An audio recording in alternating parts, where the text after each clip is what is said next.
She had carried the secret for years. Through the cameras, the crowds, the flowers, and the endless waving from balconies, she had held it close, pressed against her chest like something fragile that might shatter if anyone looked too hard. A small piece of gold and sapphire that the world thought it understood. But it turns out, the world never really knew the whole truth. Not until a quiet afternoon changed everything, and the secret Kate had been keeping finally came undone.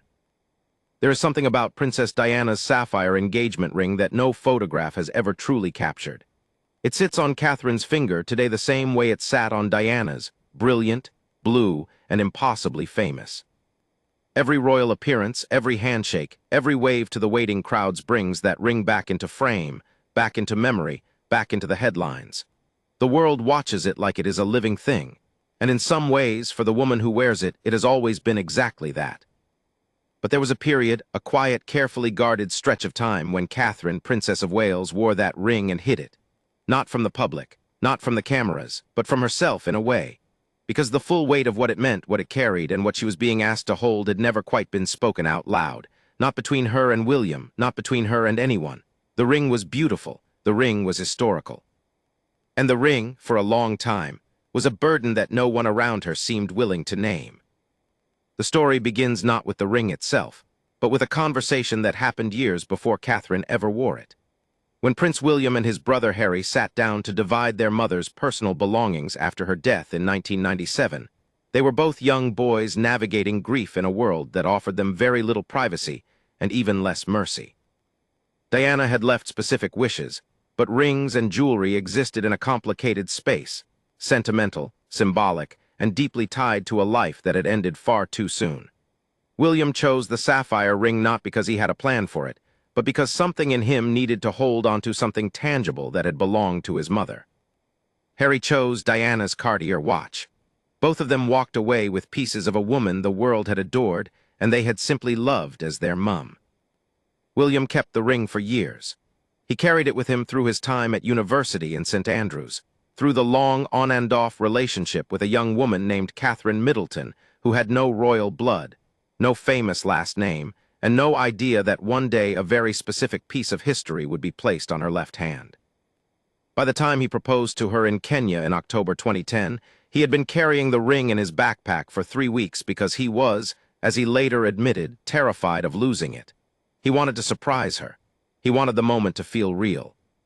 And when she said yes, the ring moved from his pocket to her hand, and the world, once it found out, went absolutely still with emotion.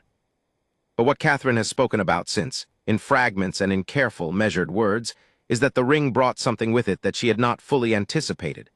Diana was not just William's mother. Diana was a figure who had died at 36, beloved by hundreds of millions, and still mourned in a way that was both personal and utterly global. When Catherine slipped that ring onto her finger, she did not just become engaged to William. She stepped into a relationship with Diana's memory, with Diana's legacy, with every person in the world who still grieved her. And that relationship had no rulebook. There were early moments that gave her pause.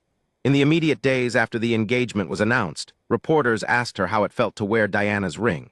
She answered graciously, warmly, that it felt like a way of keeping Diana close, of making sure she was part of the celebration. But in interviews she has given in the years since, she has let small truths surface. She has spoken about the pressure of that ring, about the way people would look at her hand and see someone else. About the awareness, always there, that wearing it meant she would forever be measured against the woman who had worn it first. And there was something else. Something she did not speak about publicly for a long time, and when the story finally surfaced, through royal insiders, through quietly sourced accounts in respected royal biographies, it changed the way many people understood Catherine's early years in the royal family. The ring, it turned out, had not simply been a gift from William. It had been a conversation that took time. After the proposal, there were discussions, gentle ones, but real ones, about whether the sapphire ring was the right choice. Not because Catherine did not want it. She did. But because members of the royal household, and perhaps some of those closest to William, had quietly raised a question: would it be better for Catherine to have her own ring? One that was chosen for her specifically, that had no history attached to it, no ghost living inside it. The sapphire was extraordinary, but it was also Diana's. And there were people who worried, with genuine concern, not cruelty, that it would place an impossible weight on a marriage before it had even properly begun. Catherine knew about these conversations, and she made a choice.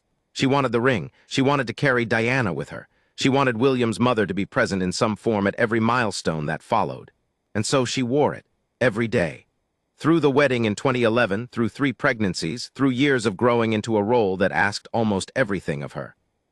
She wore it and she smiled, and she let the cameras catch it glinting in the light, and she said the right things about Diana being close to her heart. But the ring she tried to hide was not the sapphire. Not exactly. It was what the sapphire represented about her own feelings she had kept very carefully out of public view. Because Catherine, in those early years of her marriage, struggled. This is not a secret anymore, though it was once treated as one. The transition from private person to working royal was harder than anyone on the outside could see. The protocols were relentless. The scrutiny was total. She had moved from a warm, relatively ordinary family home into a world where every outing was an event. Every word was documented. Every expression was studied. She had given up her job. She had given up most of her friendships, not deliberately, but gradually, the way water recedes from a shoreline. And she had done all of it while wearing a ring that people did not quite see as hers. There's a particular kind of loneliness that comes from being surrounded by people, and yet feeling completely unseen. Catherine has never used those words directly, but the biographers who have written about her most carefully, those with access to people who knew her well, describe a woman in her late 20s and early 30s who was navigating enormous change with very little support that felt genuinely personal. William was devoted to her. That much is clear in every account. But he was also navigating his own grief, his own obligations, his own complicated inheritance. And the institution around them was not designed to ask how someone was feeling. It was designed to move forward to present strength, to never let the cracks show. The ring on her finger was a symbol of love. It was also a symbol of everything she had taken on. And there were moments, quiet ones, private ones, never photographed, when she would look at it and feel the full weight of what wearing it meant. Not regret. She has been clear about that. She never wished she had not said yes. But weight, real, lived, pressing weight. The kind that no one around you can lift because no one wants to admit it is there. What changed things, according to those who have observed her most closely, was time and intention. Catherine began, gradually and then more deliberately, to build a version of royal life that was genuinely hers. She took on patronages in areas she cared deeply about: early childhood development, mental health, the arts. She studied. She read research.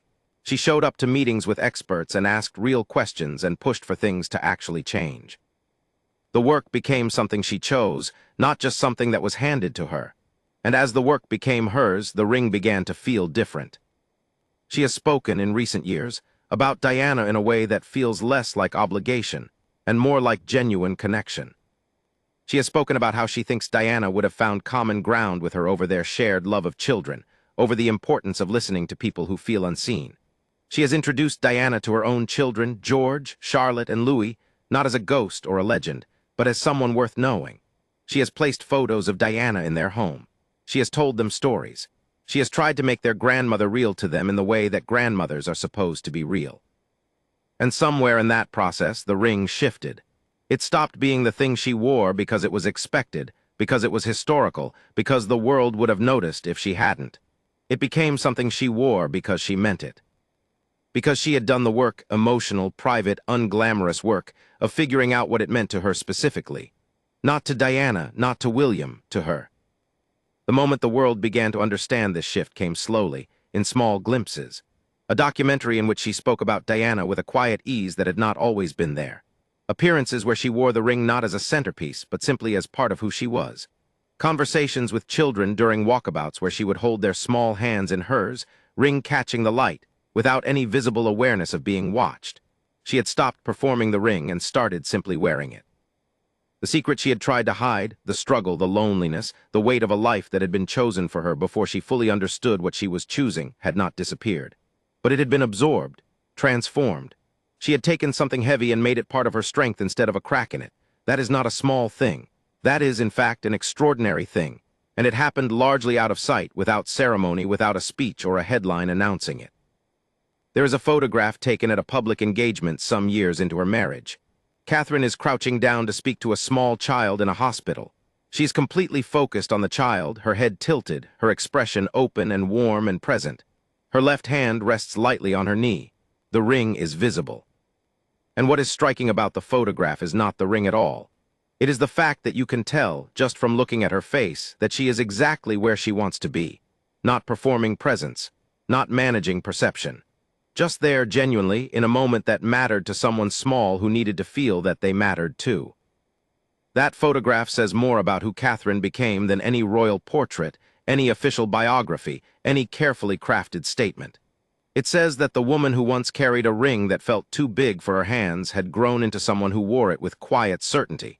Not because the ring changed, but because she did. The truth about royal secrets is that they are rarely dramatic. The real ones, the ones that take years to surface and require patience to understand, are almost always about the interior life, about what someone carried privately while appearing publicly composed, about how long it takes to find your footing in a life that was not designed around your particular needs, about the difference between wearing something because you are supposed to and wearing something because it is genuinely yours.